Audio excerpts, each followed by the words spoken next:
Hello, and welcome to Environment and Climate Change Canada's information session on the Greenhouse Gas Reporting Program's expanded reporting requirements for 2019. We'll begin the session by introducing the expansion of the Greenhouse Gas Reporting Program, or the GHGRP, and reviewing some of the general requirements that apply to all facilities. We'll then explore the expanded reporting requirements in more detail, including how to determine if your facility is subject to these requirements and what those requirements include. Note that we will not go into detail for each sector. Additional video tutorials will be provided for each sector or activity. We'll then take a look at how to submit the greenhouse gas report and also look at some of the common reporting issues that we've observed. Finally, we'll wrap up by describing the resources available to help you with reporting for 2019. Here's a quick summary of the GHGRP and its recent expansion. The Greenhouse Gas Reporting Program administers the annual mandatory reporting of greenhouse gas emissions by facilities under the authority of Section 46 of the Canadian Environmental Protection Act. In 2017, Phase 1 of the GHGRP expansion was implemented. This phase included the following changes. First, the reporting threshold was lowered from 50 kilotons to 10 kilotons in carbon dioxide equivalent units. Second, the lime, cement, aluminum, iron and steel, and carbon capture, transport, and storage sectors were required to quantify their emissions using prescribed methods and report additional data that is associated with those calculations. In 2018, we implemented Phase 2 of the expansion. Similarly, there are additional requirements by sector. Specifically, this includes ammonia, base metal, electricity, heat, ethanol, hydrogen, mining, nitric acid, petroleum refining, and pulp and paper sectors. For 2019, while some small adjustments have been made, this year continues the same requirements from the first two phases of the expansion.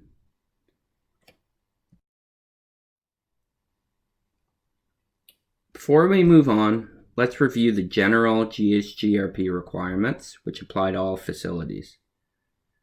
The reporting criteria are as follows. The facility must report if its total annual GHG emissions meet or exceed 10 kilotons in carbon dioxide equivalent units. If the facility is engaged in CO2 capture, transport, and storage, or CCTS, activities, then it must report for those activities regardless of its total emissions. Deadline for reporting is normally June 1st. However, an amendment was issued that has extended the deadline for reporting of 2019 data to July 31st. And as part of our annual activities, we intend to publish the total emissions by greenhouse gas for each facility.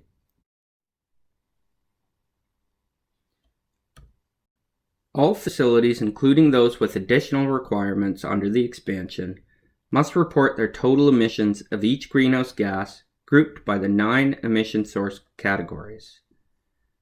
Greenhouse gases to be reported are carbon dioxide, methane, nitrous oxide, sulfur hexafluoride, and various species of HFCs and PFCs. For most source categories, only carbon dioxide, methane, and nitrous oxide need to be reported on. However, for the 2 industrial source categories, emissions of sulfur hexafluoride, HFCs, and PFCs must be reported. With regard to confidentiality, you have the ability to request that certain information be treated as confidential and that it therefore not be published. This may be important to you if you have concerns about certain types of information that you need to provide and that may be sensitive in nature or confidential business information. There are provisions under the Canadian Environmental Protection Act whereby you may submit, along with your report, a written request that the information that you provide be treated as confidential based on one or more of the reasons set out in Section 52 of the Act. During the online reporting process, you'll be asked if you're requesting confidentiality for your report. you must choose yes or no. If you choose yes, then you must submit a written request along with justification and supporting documentation to Environment and Climate Change Canada. This written request must be uploaded as an attachment to the report before the report is submitted online. A request for confidentiality applies only to the individual report to which it relates. This means that you must submit a separate request each year with the report that you prepare for the year covered. Keep in mind that ECCC intends to only publish total emissions by gas for each facility. Additional activity-specific or detailed emissions information provided in the report will not be published and does not require a request for confidentiality. We'll now move on to focus on expanded requirements. First of all, each facility should determine if they are subject to expanded requirements. To do this, your focus should be on Schedule 3 of the GHGRP 2019 notice. Your facility is subject to expanded requirements if you meet either of the following criteria. 1. If you are engaged in CCTS activities, you are subject to expanded requirements for CCTS. Or 2. If you emit 10 kilotons or more of greenhouse gases in CO2 equivalent, and you report under any of the NAICS codes listed in Table 2 of the notice, again, refer to Schedule 3 of the notice to find this table. NAICS refers to the North American Industry Classification System, which identifies the primary activity that occurs at a facility. If you do report under one of the NAICS codes listed, then you must determine if you are engaged in any of the activities listed under Section 1B of Schedule 3. So if both conditions apply, meaning you report under one of the listed NAICS codes and you're engaged in one of the listed activities, your facility is subject to expanded reporting requirements. This slide shows the criteria just discussed. The two tables here represent what is found in Schedule 3 of the notice. You can see here that there are a number of NAICS codes and activities listed that would determine if a facility is subject to expanded reporting requirements. Also, keep in mind that facilities engaged in CO2 capture, transport, injection, or storage activities are subject to expanded reporting requirements for CCTS, regardless of their emissions or NAICS codes.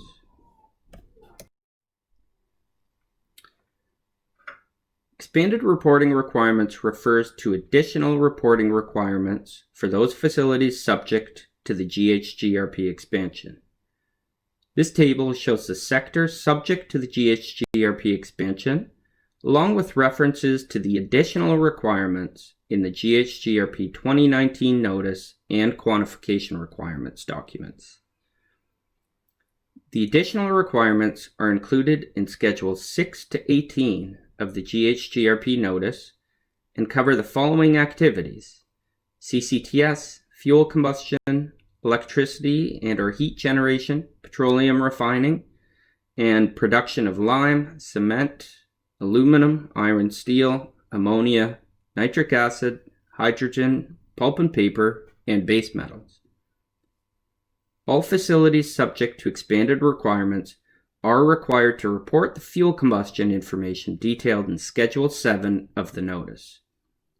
While some facilities will have additional schedules that apply to them depending on the activities undertaken at the facility, some will only be required to report information related to fuel combustion. For example, mining and ethanol production facilities do not have specific schedules targeting their activities other than Schedule 7. Also, iron ore pelletizing facilities, which may often be classified as mining operations, should note that there are iron and steel production reporting requirements in Schedule 11 that apply to them.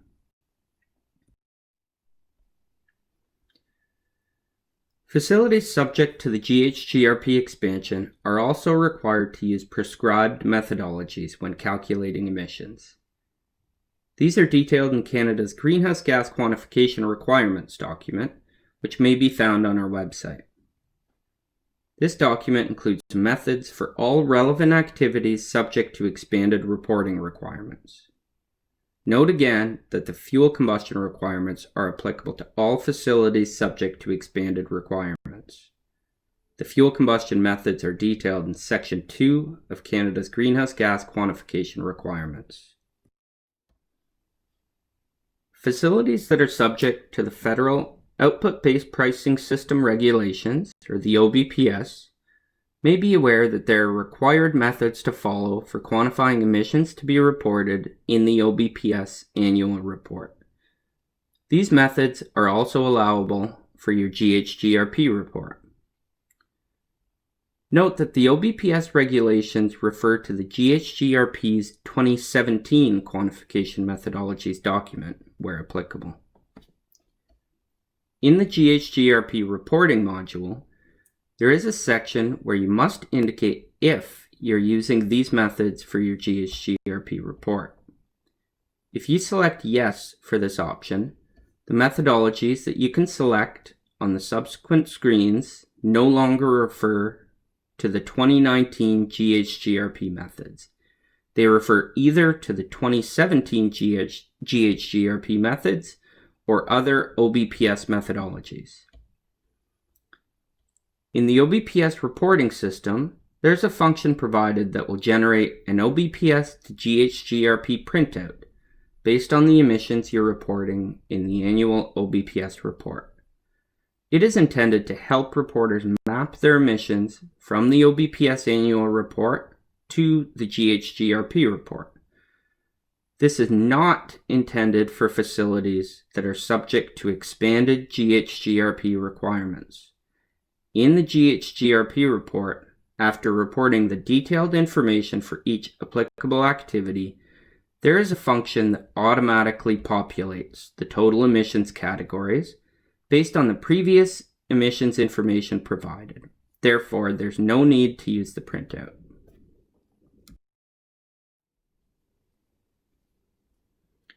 You can submit your facility's greenhouse gas information to the Greenhouse Gas Reporting Program through our single window system.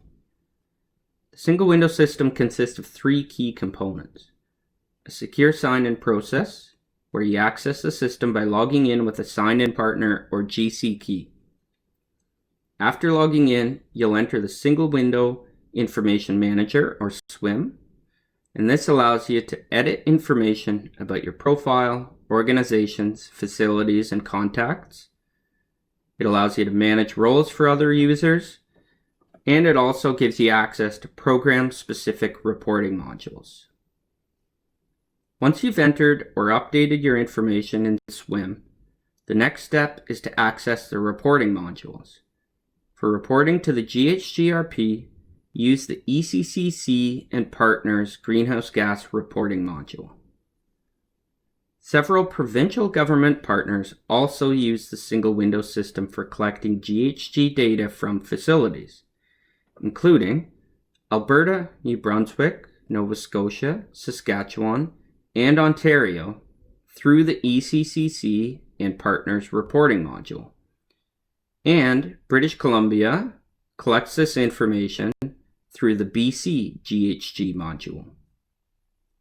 For facilities in Ontario, the reporting of 2019 greenhouse gas data marks the first year of a combined ECCC and Ontario report. In previous years, you would have submitted your provincial report via the ON-GHG reporting module. Starting this year, you'll submit a single report to both ECCC and Ontario using the ECCC and Partners reporting module. This combined report will fulfill both ECCC Greenhouse Gas Reporting Program and Ontario reporting requirements. Note, some facilities may not be subject to additional reporting requirements under the GHGRP expansion, as discussed in previous slides, but are subject to Ontario provincial requirements that may include the provision of detailed information and prescribed quantification methods. For the expanded requirements, there are two options for reporting. The first option is simply to complete the expanded screens in the GHGRP module in single window. These will take you through the additional reporting requirements depending on the activities occurring at your facility. The second option is a temporary option available only to certain facilities for 2019. Facilities in British Columbia, Quebec, Nova Scotia, and Newfoundland and Labrador that are engaged in any of the expanded sector activities shown here on the slide may submit their provincial report as part of their GHGRP report. For facilities that have this option, if you decide to attach a provincial report to your federal report, we will use the information from the provincial report and load the relevant data into the reporting system. This often requires some follow-up with facilities.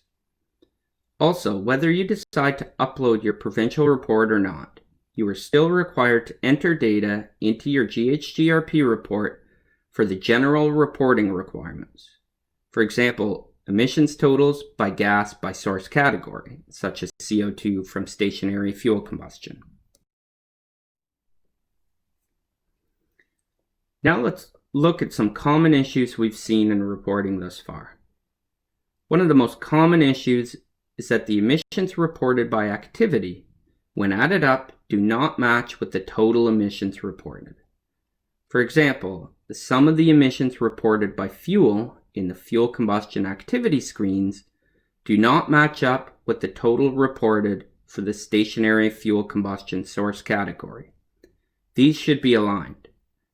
The easiest way to avoid making this error is to use the functionality provided in the GHGRP module to populate the emissions totals based on the emissions reported by activity.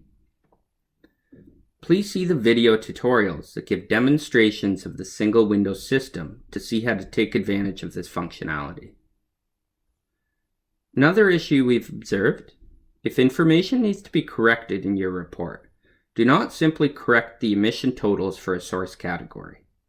You should first correct the detailed activity data entered in the appropriate activity screen and the emissions reported there.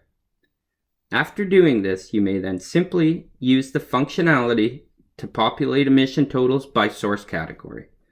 This will ensure emissions information are in agreement. A third common issue is that units are sometimes incorrectly reported. Please double check the quantities and associated units that are being reported to ensure they are correct and match what is required. Continuing with common issues, there are some reports that are missing required data. This might occur when the reporting system does not make a specific field mandatory. In some cases, this does indicate that the field is indeed not required. However, this is not always the case. Please ensure you review and understand the requirements outlined in the GHGRP notice and that the appropriate information is reported. Finally, we've noted some issues with uploaded provincial reports. When that option is used, ECCC reviews the provincial report and transfers the relevant information into the expanded reporting screens on the facility's behalf.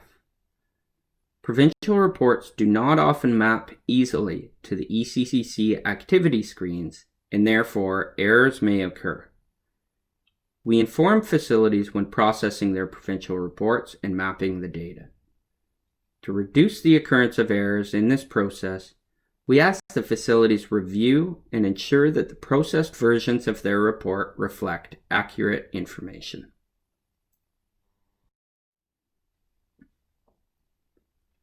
To wrap up, this slide lists the resources available to reporters to help facilities in completing their GHGRP report. Our website, listed here, is the place to go, where you can find a link to the 2019 GHGRP notice, which describes the latest reporting requirements. You can also find the technical guidance document on reporting greenhouse gas emissions. This helps to explain the notice and specific technical requirements. can also find the greenhouse gas quantification requirements document, which is mandatory for those subject to the expansion. You'll also find a link to access the single window system and the following guidance on using this online system to submit your report. There's swim guidance, including video tutorials on accessing single window for the first time, connecting your profile to an organization, and managing organization information. We also provide enhanced step-by-step instructions on submitting a greenhouse gas report. And new this year are a series of video tutorials available on YouTube to help explain the requirements, common reporting issues, and how to prepare your greenhouse gas reporting program report. There's also a page dedicated to more commonly asked questions and answers. And of course, you can contact the GHG Help Desk with any questions you may have. Finally, here is how you can reach the GHGRP. Please do not hesitate to contact us if you have any questions, and also have a look at all the resources available to you. We encourage you to check out the additional recordings available, including an information session on the general reporting requirements which apply to all facilities. We will also be posting video tutorials for each sector and activity subject to expanded reporting requirements, as well as single window demonstrations. Thank you.